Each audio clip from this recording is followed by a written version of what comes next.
Hi, my name is Amrita and this is Amrita by the Book. Today I'm going to be doing my very first buddy read with Rosie, and it's a little bit different from the usual buddy reads in that we are not discussing the same book, but we are discussing two different books written by the same author.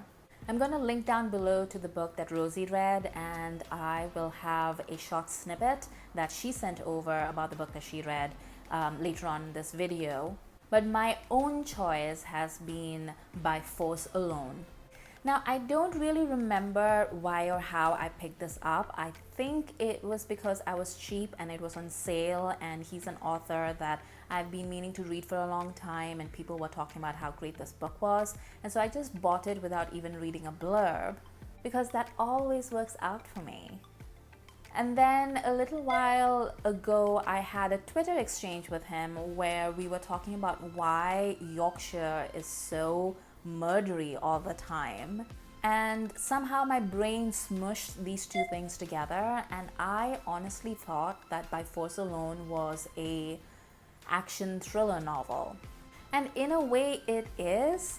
It's just an action thriller novel about King Arthur. So straight up, that was a surprise.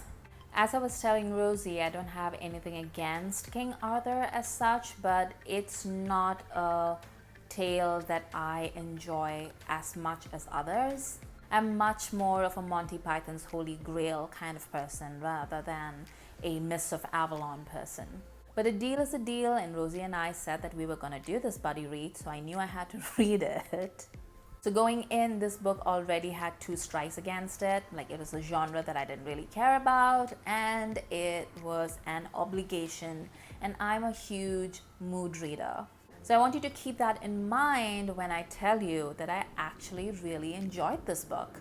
I'm gonna try and keep this as spoiler-free as possible, given the fact that, this is a retelling of possibly the most famous bit of British fantasy ever. So I'm gonna guess that you know the basics of the story. There's a guy that becomes the king, and there's a sword and a wizard and yada yada yada. But where Tidhar makes a difference is that he strips away the whole chivalric aspect of the tale. So first up, if you are into Arthuriana and you like the whole chivalry thing, then this is possibly a book that is going to set your hair on fire, because it takes liberties and it changes things and it amps up the action in ways that are absolutely the exact opposite of the whole chivalry code. The book literally begins with an action piece that is entirely against the codes of chivalry. Every single character and event in this book is recognizable, but is completely stripped of all romanticism, to the point where, if any of the so-called Knights of the Round Table were to find you, in British literature, those knights are the epitome of beauty and chivalry and strength and honor. And in this book, if one of them finds you in a dark alley, you should turn around and run for your life, irrespective of whether you're a man or a woman, because those guys will stick a shiv in you just as soon as look at you. But that is what makes all of them so much more interesting to me as a reader. One of the things that I have always been sort of exhausted by in the King Arthur tale is in the way that the Arthur character is constructed in the myth. He's just relentlessly single-faceted. And I know there have been other retellings that have tried to give a more rounded version, but it always comes back to that central notion of Arthur being a hero.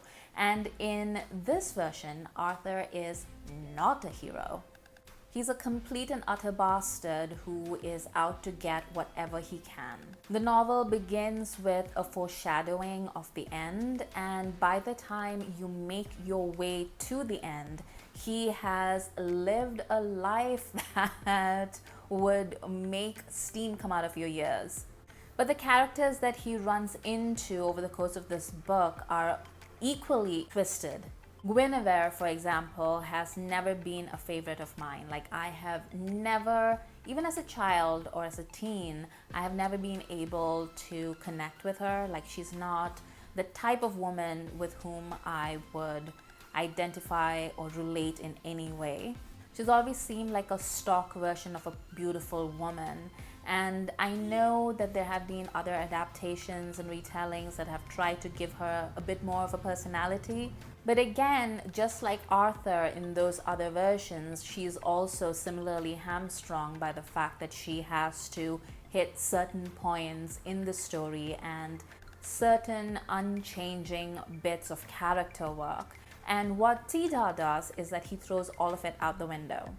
Once Arthur changes as a character type and we see the tale of King Arthur as being separate from the person, which is the singular innovation of this novel, in my opinion. But once that comes to pass, it allows all the other characters to sort of grow and transmogrify in ways that you wouldn't expect these characters to do. And Guinevere is one of my very favorites because she becomes this absolute boss bitch.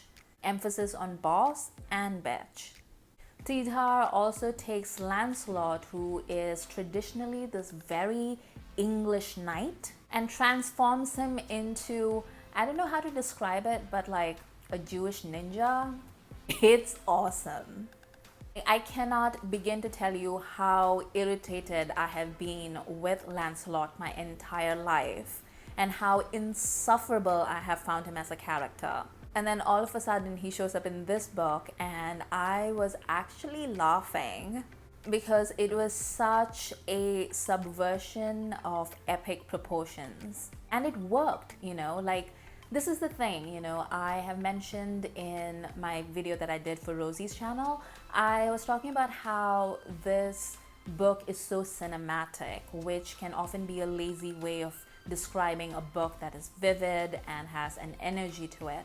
But in this particular case, this novel really does remind you of several different movies or TV shows that you might remember. For example, the way that he describes Merlin and the first introduction scene that we have with him, he really reminds you of certain horror movies or of Southern Gothic fantasies. He just has this aesthetic that you don't normally associate with British fantasy, which is great. It really works within this novel. And one of the other things that this book reminded me of was the Guy Ritchie version of King Arthur, which I don't know if you've seen it, but it starred Charlie Hunnam, which is the only reason why I sat through that pile of crap. But this is the book that movie wishes it were. And the reason why the grittiness of this novel works as compared to the Guy Ritchie movie is because the novel actually has things to say. There's a context to this novel and there is a point that it is trying to make, as compared to the Ritchie movie, which, like a lot of Ritchie's movies, is just trying to say things for the sake of saying them. And that is a profound difference, and it is really clear in this novel if you've seen that movie and also you've read this book.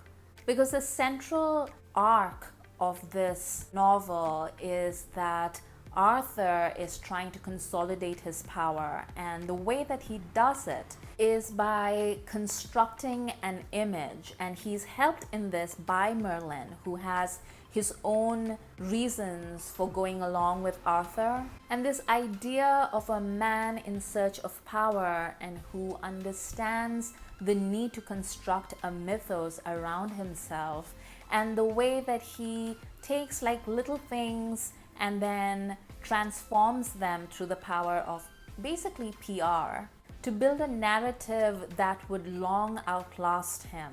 I mean, that just hits so hard in 2020.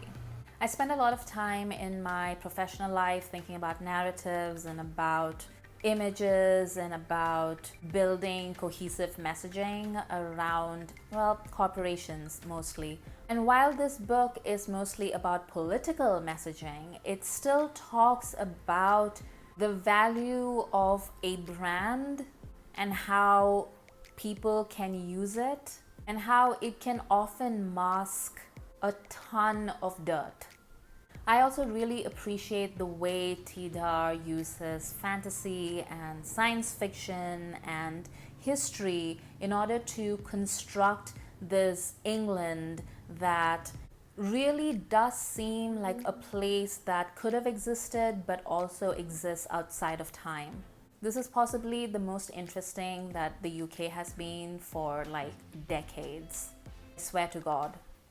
The only thing that I would say was a bit lacking, and this was deliberate in my opinion, but because all the characters in this book are such relentless assholes, this is not a book that is interested in having you relate to the characters or like feel their pain or be invested in their success. Like, they are too unapologetic about how they are bad people doing bad things to profit themselves. Now, I personally don't have a problem with that. Like, that is very different in my opinion from a book in which the characters are basically terrible people, but they don't know that they're being terrible. Like, that annoys me far more than a book in which the people are terrible, but they know that they're terrible. They're behaving badly, and they know that they're behaving badly. It just makes more sense to them to behave badly than to behave well.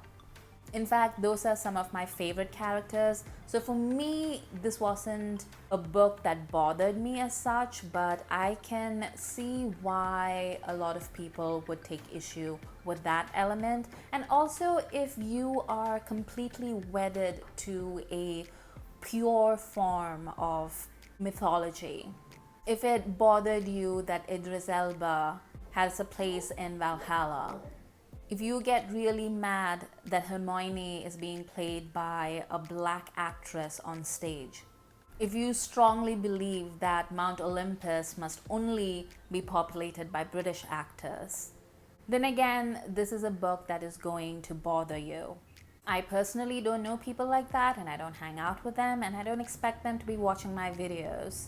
But it has been my experience online that Arthuriana is particularly susceptible to that crowd of people. I don't really know how many of them actually read books that are based in Arthuriana or otherwise, but I do know that they tend to get really possessive and proprietorial and really upset when they see even a hint of diversity or a divergence from the original, pure telling of the tales, particularly when it is something like King Arthur, who is intrinsically British and is so closely tied to the mythology of Britain.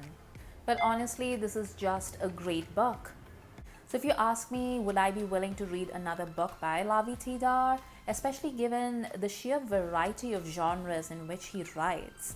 I would say yes. Like, based on this book, I absolutely will, because if he can make me care so much about a book in a genre that I don't care about, then I can only wonder what my reaction would be if I read something that I was actually interested in.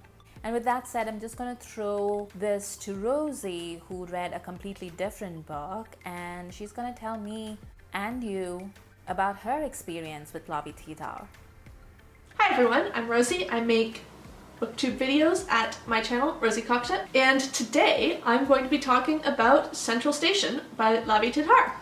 First question, what surprised you most while reading this book? Central Station is a sci-fi novel? In theory, it's a sci-fi novel in that it's set in the future with futuristic technology.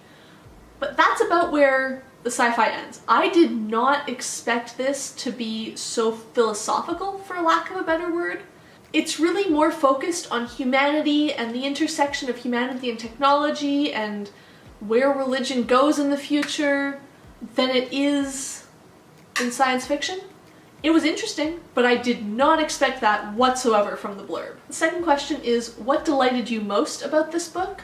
I'm in love with the concept of a data vampire, which I'm going to try and explain this without spoiling too much, but essentially in this version of the future that the author has imagined, there are these creatures called strigoids or chambleuse. I think I'm saying that right.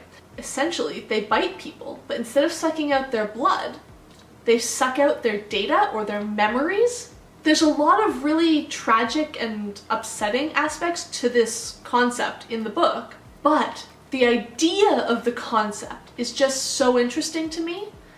The idea of a creature that feeds on data, that needs to consume other people's data to survive.